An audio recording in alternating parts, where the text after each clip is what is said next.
On est en janvier 2024 au Maillon à Strasbourg et on tombe par hasard sur un colmarien qui a fui Gilbert Meyer il y a bien longtemps. Bruno Schiban, donc tu es directeur de publication de Chic Média qui édite Zut dans tout le Grand Est, peut-être même plus, et Novo presque dans le monde entier. À Strasbourg, il faut absolument visiter comme lieu incroyable. Où est-ce qu'il faut aller si on veut vraiment être dans la capitale de l'Europe?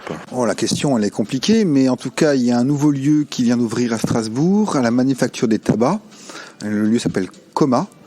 Et il y a une épicerie fine, il y a des producteurs, il y a un restaurant, il va y avoir un rooftop bientôt.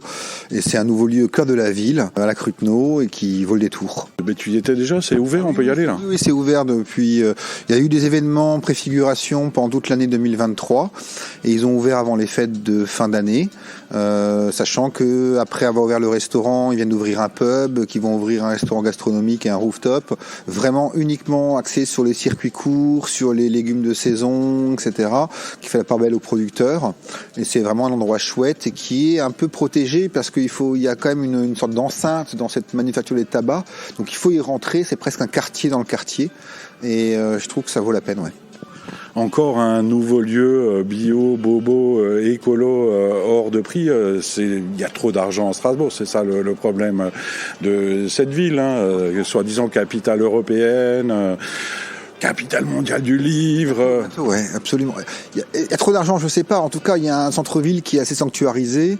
Et oui, vivre à Strasbourg aujourd'hui, vu que la voiture peut y rentrer de plus en plus difficilement, ça veut dire être adepte des transports en commun ou du vélo, ce que je fais moi aussi, parce que je me déplace souvent en vélo électrique, parce que je suis un vieux garçon et que j'accuse le poids des années. Mais oui, à Strasbourg, il y a quantité de nouveaux lieux.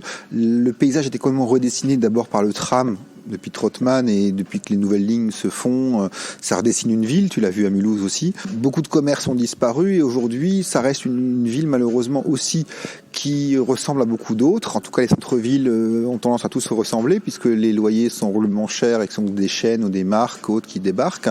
Et quand il y a des initiatives locales, d'où le fait que je puisse évoquer Kuma, quand il y a des initiatives locales et de producteurs, même si c'est pour un public bobo et cher comme tu dis peut-être, il faut souligner les initiatives de particuliers et pas de groupes, pas d'investisseurs, de gens passionnés, parce qu'en fait ce qui compte c'est la passion.